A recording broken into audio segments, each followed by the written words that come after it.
Welcome to Wine and a Book, and wishing you cheers and lots of health.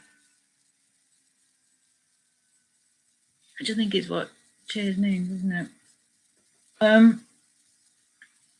So tonight, it's the third of 8 evenings of the book readings, and this is a forthcoming book rather than an existing one as yet. I'm hoping to get it put together and pulled together, ready for publication in September in our local church, hopefully, if the works that are going on in the chancel make it clear by then. It's supposed to be finished by the end of June, so September, anyway, yeah. So the book tonight is I'm calling Sitting in Their Landscape. It's all about the churches and chapels and ruined places of worship in the South Downs National Park. And there are 273 plus churches, chapels and ruined places of worship in and just sort of near the edges of the national park. And tonight I'm focusing on 4 of them and how they relate to Jane Austen, because East Hampshire was her stomping ground, and the national park has a lot of East Hampshire, or East Hampshire has a lot of national park, one way around or the other. So there's 4 churches, and one is Chawton, one is Farringdon, one is Warnford, and one is Wickham. So the first one, Church of St Nicholas, Chawton. The area around Alton is often referred to by the tourist industry as Jane Austen country, which, to be fair, is exactly what it has seemed to be when working on the South Downs churches. There have been villages such as Chawton, utterly synonymous with her presence, but also others that she used as names for people or places in her books, such as Wickham. Knightley has cropped up too, as has Knighthorn, as has Lady Catherine de Burgh, albeit born after she was gone. Chawton used to be a small village on the Turnpike Road south out of Alton. It was busy in a more interesting sense than the hurly-burly of the impatient A31 and A32 that at least now bypassed the village, but only since 1971. The house that Jane and her mother and sister, both called Cassandra Austen, moved into in 1809, when Jane was in her 30s, was right next to the staging point on the turnpike, and they would watch the changeover from their windows. This house was part of the Chawton estate. I've got photographs, actually. I should have done that. So that is Chawton Church and Chawton House in the background where her brother Edward lived. So this house was part of the Chawton estate. Jane's brother Edward had been adopted by distant relatives called Thomas and Catherine Knight, and he inherited their estates in 1808. His family all took the name of Knight in 1812 as part of his inheritance. It gave him the chance to look after his mother and sisters. Chawton Church is in the grounds of the park next to Chawton House. The remaining fabric of any age is 13th century, although a substantial part of the building was destroyed by fire not long after Jane's death. So the 19th century rebuild has changed its character quite a bit from that of the 18th century and previously. It is surrounded by a leafy parkland just below the imposing frontage of Chawton House. Lime trees soar to the sky all around. There are old yews in the small churchyard, which is walled in by a fancy rounded brick palisade. Both Cassandra Austen graves are to the south of the church, side by side. the elder from 1827, the younger 1845. The tithe map is dated 1838. Cassandra Austen, Jane's sister, was still living in the house that they had all shared. Reverend Charles Knight was rector from 1837 to 67 and was in the rectory just outside the park. He was Jane's nephew, one of her brother Edward's sons. He had been called Austen until his father took the name of Knight to inherit Godmersham in Kent and the other Knight lands. Reverend Knight was also curate of West Weldham and is buried in Chawton churchyard. Just after he started in his post at Chawton, his brother and another Edward Knight went for an ambitious but ugly rebuilding scheme that he began in 1838. This later involved an ambitious heating scheme in 1871 that led to a fire and destruction of the nave. The subsequent rebuild was designed by Sir Arthur Blomfield, who was the diocesan architect and crops up throughout the book. Francis Macaulay, rector of East Hampshire, was a friend plus being tutor to his nephew Montague. Right, so the next church is Upper Farringdon, which is to the south of Chawton. And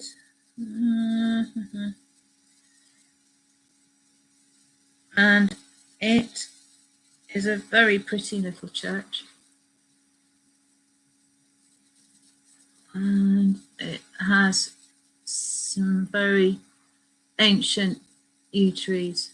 There's two particularly ancient ones. It isn't common to find fully split villages in the South Downs National Park, but there are a spattering of them, unlike Cambridgeshire where they are frequent. Twyford is one such, and in some ways so is Graffham and potentially Brandine. Once called Upper and Lower Street, they are now known as Upper and Lower Farringdon and have their own identities. The Norman church and its magnificent yew trees is to the north of Upper Farringdon, while the A32 zooms through the smaller Lower. The Writers' Way footpath passes to the west of the churchyard, passing through the farmyard buildings of Manor Farm. With a mid-12th century date given for both the nave and the north arcade, there is a suggestion that there was a chapel that was later extended to complete the aisle even that early on. This makes sense, as the width of the nave without the help would have seemed very narrow. The chancel was rebuilt by the rector Reverend Thomas Hackett Massey in the late 19th century. The cultural associations of this village are rich and enticing. Assisted by both the church and the local footpaths that connect it to the neighbouring villages, it allowed for both the Reverend Gilbert White and Jane Austen to be involved. Reverend Gilbert White, internationally renowned author of the Natural History of Selborne, was the curate at Farringdon from 1761 to 1784. His career in curacy is complex and includes Selborne on 3 separate occasions, and as non-resident perpetual curate at Morton Pinkney in Northamptonshire from 1757 to his death. 1757 he's checking.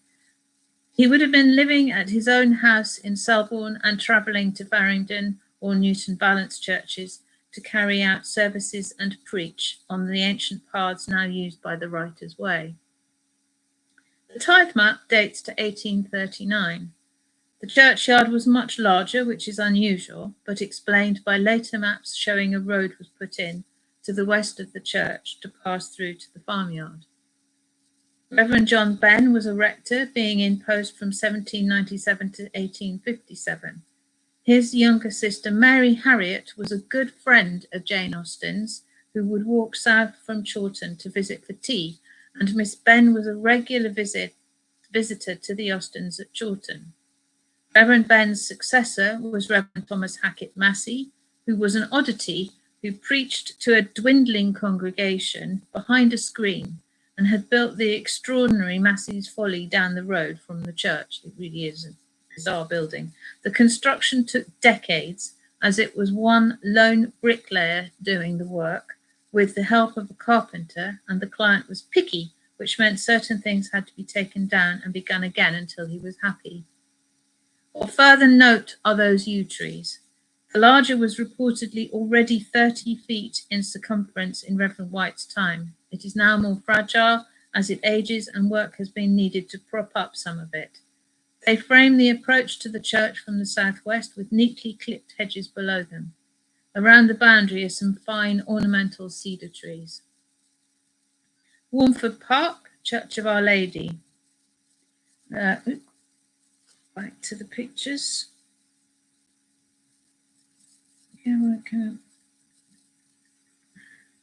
I've got a greeting card of Chawton Church, but the other three are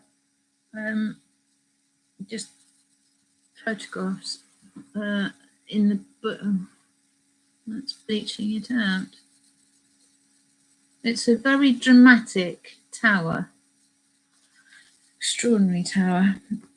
Right, so this is the first of the South Downs churches in the book. I'm doing them in a different order to the order they come in the book, to have a sort of a link to Jane Austen. It did become fascinating how many had echoes, but her writing was very much about the East Hampshire that she knew and the people she knew in it, and it is interesting to remark upon it. Warnford Church is an ancient oddity, lying as it does, surrounded by beautiful Grade 2 registered parkland that may have involved capability brown and specimen trees, but devoid of a mansion to go with it. Near to the church are the ruins of St. John's House, which I naively thought would be some sort of priory remnants. Built in the 13th century, that house was owned and occupied by the St. John family, with medieval fish ponds nearby, and is a scheduled monument. Warnford Park is in the Mearn Valley. I parked next to the river at Warnford Bridge and walked down a shady footpath through the park, which gave a secret garden feel. The church stands near the scorched earth site of Warnford House. The house was still there in Mee's day, that's Arthur Mee, the King's England, being demolished in the 1950s. The theory is that a church was founded by St. Wilfrid and then rebuilt by a Norman baron. The tower is Norman. Inscriptions over the south doorway and north doorway once recorded Adam de Port rebuilding the church sometime between 1171 and 1213, probably in 2 phases. St. Wilfrid's travels in the 680s on his mission to convert the South Saxons to Christianity mean that many of the churches in the Mearn Valley are thought to sit on the sites of earlier buildings dating to Wilfrid's time in Hampshire. The fine tower of the church looms through the trees, with round windows at the top looking unexpectedly like an emoji face. Mature yews grow in the churchyard, and to the north ravens were calling out from the high trees of a rookery. As with all the other Mearn Valley churches, it lies on the Mearn Valley Pilgrim Trail. In 1754, we get to Jane Austen here, sort of. John Smith de Burgh, 11th Earl of Clanricarde, bought the estate. I don't know how you pronounce Clanricarde. He had been called Burke until 2 years before, but by 1752, his urge to appear more Norman Irish took over. He called his new house Belmont and embellished it and the park with a number of fashionable features, including turning St. John's house into a scenic ruin. The River Mearn was diverted to create a loop lake with sluices that nudged towards the idea of Brown or his team's involvement. Water management was a feature of Brown's work at Petworth and elsewhere. Ulick John de Burgh, who was to inherit West Dean only to sell it and its famous library off, was born in 1802 at Warnford when it was still called Belmont House. He became the first Marquis of Clanricarde, Postmaster General, and Ambassador to Russia. One of his daughters was named Lady Catherine de Burgh, but she was only born in 1830, so she herself couldn't have inspired the magnificent character in Pride and Prejudice, but maybe a forebear she was named for could have done. The tithe map is dated 1839. The house is shown as very prominent, with the church enclosed and a sort of pleasure ground surrounding it. The building was still called Belmont House. The parsonage was across the road from the park. The rector was Reverend Richard Hume Lancaster, who held the post from 1802 to 1853. Reverend Lancaster was a marine, landscape and topographical painter who exhibited at the Royal Academy as an honorary exhibitor for many years, and his paintings are regularly sold at auction today, although not local Warnford scenes. When I did a trial run of this, I was talking faster. Right. Church of St. Nicholas at Wickham. This is the fourth, and the connection is obviously the name. There's no identified connection with Jane Austen, but it's a stunning church. We didn't find the church car park until we had finished visiting this dramatic, fine but slightly sad Norman church. Instead, we parked on the edge of the medieval town of Wickham, outside the Chesapeake Mill, which was built using timbers from HMS Chesapeake that were riddled with shot in a battle of the American War of Independence, and walked along the old railway line and bridge, now a cycle path. This gave us a good view across to the church from the bridge. With a dramatic exterior, it felt strange to enter to a smallish interior with a number of nooks and crannies and a dramatic swimming pool tomb to the Uvedales. I explained swimming pool. It's 5-star hotels. You've got to have a swimming pool. 5-star churches in the church's book by Simon Dudar. And 1,000 Best Churches. The 5 stars, you have to have a big tomb, so we called them swimming pool tombs. It is a cruciform church and is literally meters outside the national park boundary, although it feels very much as though it is outside on a number of counts. It sits on higher ground to the east of the town, cut off from it by the River Mearn, the line of the railway and the bridge that crosses the road, and the fast-running road now called the A32. There is a sad sense that its rather isolated position makes it a target, and the layout of the churchyard grounds with scattered entrances and buildings would make an environmental psychologist have a lot to say. The church has its Norman doorway. The date given is 1126. Otherwise, most of the church has a dating to the 12th or 13th century, with a virtual rebuild in 1862. It sits on a pagan, prehistoric mound, which may have been the site of one of St. Wilfrid's earliest Hampshire churches or chapels. It was originally built beside the manor house, known as Place House, which was in the corner of land opposite the church, now under modern housing called Glebe Corner. This was where the village started to grow, but after the lord of the manor gained a royal charter for a market or fair in 1269, the villagers crossed the river to be nearer to it.